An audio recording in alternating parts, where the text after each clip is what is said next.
Hello అండి, welcome to Chinnu TV. ఈ వీడియోలో మన అయోధ్య రామయ్య దర్శనం ఎలా జరిగిందో మీతో షేర్ చేసుకోబోతున్నాను. మేము దర్శనం చేసుకోవడానికి ఉదయం 7 o'clock వరకే గుడి దగ్గరికి రీచ్ అయ్యాము. అయితే ఆల్మోస్ట్ 7 నుంచి 7:30 మధ్యలోనే గుడి ఎంట్రెన్స్ కి ఆల్మోస్ట్ 1/2 కిలోమీటర్ నుండి ఆటోస్ ఆపేస్తారు. మనం నడుచుకుంటూ వెళ్లాల్సిందే. ఇక ఆ బ్యారిగేడ్స్ చూసారు కదా, ఇదే ఎంట్రన్స్ అన్నమాట. ఇక్కడే ఎంటర్ అయ్యాక ఆల్మోస్ట్ ఒక 1.5 కిలోమీటర్ నడవాలి. చూసారు కదా, ఇలా స్టీల్ బ్యారిగేడ్స్ ఉంటాయి. అండ్ మేమందరం క్యూలో నడుస్తూనే ఉన్నామన్నమాట. సెక్యూరిటీ చెక్ ఇన్ ఉంటుంది. ఎయిర్పోర్ట్ లాగా మన బ్యాగ్స్, మనం క్యారీ చేసే స్టఫ్ అంతా కూడా చెక్ చేస్తారు. తర్వాత లోపలికి వెళ్ళాక ఓపెన్ ఏరియా ఉంటుందన్నమాట. అక్కడ మన చెప్పులు వదిలేసి ముందుకెళ్ళాలి. చెప్పులు వదిలేసాక మనకు టోకెన్ ఇస్తాడు, దాన్ని జాగ్రత్తగా పెట్టుకోవాలి. నెక్స్ట్ దానికి రైట్ సైడ్ లాకర్ రూమ్ ఉంటుంది. అక్కడ మన మొబైల్స్ కానీ ఏదైనా బ్యాగ్స్ కానీ వాల్యుబుల్ థింగ్స్ ఉన్నా మనకు లాకర్లో పెట్టుకోవచ్చు అనమాట. లాకర్ కి మనకి ఇచ్చేస్తాడు.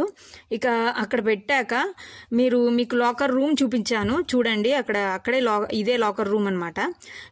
తర్వాత లోపలికి వెళ్ళాక మేము మా ఫోన్స్ అన్ని లాకర్ లో పెట్టేసాం అనమాట. ఆ తర్వాత లోపలికి వెళ్ళాము.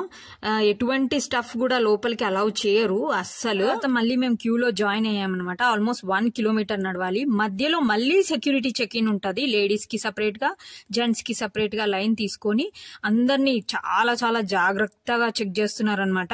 ఏదన్నా తేడా ఉంటే వెంటనే అంతే అక్కడ అయిపోతుంది పని. అలా ఉందన్నమాట. ఆ తర్వాత మేము లోపలికి వెళ్ళేటప్పుడు మొత్తం స్టీల్ బ్యారిగేడ్స్ ఉన్నాయన్నమాట.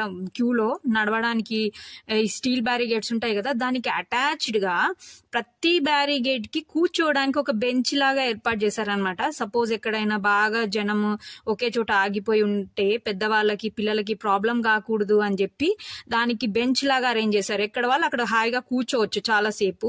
సో అలా అరేంజ్ చేశారు. తర్వాత మేము లోపలికి వెళ్ళడం జరిగింది. వెళ్ళేటప్పుడు పెద్ద ద్వారం ఉంటది. అది దాటాక ఇంకా రామయ్య తండ్రి గుడి మెట్లని కళ్ళకి అద్దుకొని ఇక మెట్లు ఎక్కడం స్టార్ట్ చేసినాం అనమాట. గుడి మొత్తం అద్భుతమైన శిల్పాలు చెక్కారు. ఎక్కడ చూసినా శంకరునివి, మన గణేశునివి, ఇంకా అమ్మవారివి, నారాయణునివి, ఆంజనేయ స్వామివి శిల్పాలు ఉన్నాయన్నమాట. మొత్తం ఎంత అందంగా ఉన్నాయంటే అసలు మనం చూస్తూ ఉండిపోతాం అనమాట. మెల్లమెల్లగా లోపలికి వెళ్తున్నాం అనమాట. వాళ్ళు తొందరగా వెళ్ళండి వెళ్ళండి అంటున్నాం కానీ మనకు అది చూడడానికి టైం సరిపోతుంది. ఇంకా లోపలికి వెళ్ళగానే మన బాలరాముడు దర్శనం భాగ్యం కలిగిందనమాట. అసలు చూడగానే మనసంతా ఎంతో సంతోషం అండి. కళ్ళు ఆటోమేటిక్ గా చెమర్చుతాయి. చూడగానే మనకు ఎట్లా కళ్ళనీళ్ళు వస్తున్నాయో కూడా అర్థం కాదు, అంత సంతోషం వచ్చేస్తుంది. ఇంకా అంత తొందరగా మన రామయ్య తండ్రిని చూస్తానని ఎప్పుడు అనుకోలేదు. ఆయనే పిలిపించాడేమో, మీ దర్శనం టైం అయింది, వచ్చేయండి అని చెప్పి ఆయనే పిలిపించినట్టు అనిపించింది. ఇంకా దర్శనం చేసుకొని అక్కడ కాసేపు కూర్చొని బయట ఇంకా వెళ్ళడం మళ్ళీ బ్యాక్ వెళ్ళడం స్టార్ట్ చేసామన్నమాట ఎగ్జిట్ కి. అక్కడ చిన్నపిల్లలందరూ, చిన్నపిల్లలని కాదు పెద్దవాళ్ళు కూడా రాళ్లతో పక్కన చాలా రాళ్ళు ఉన్నాయి. ఒక గుడి లాగా చిన్న చిన్న ఇల్లు లాగా కట్టడం మొదలు పెట్టారనమాట. అక్కడ చాలా మంది కడుతున్నారు.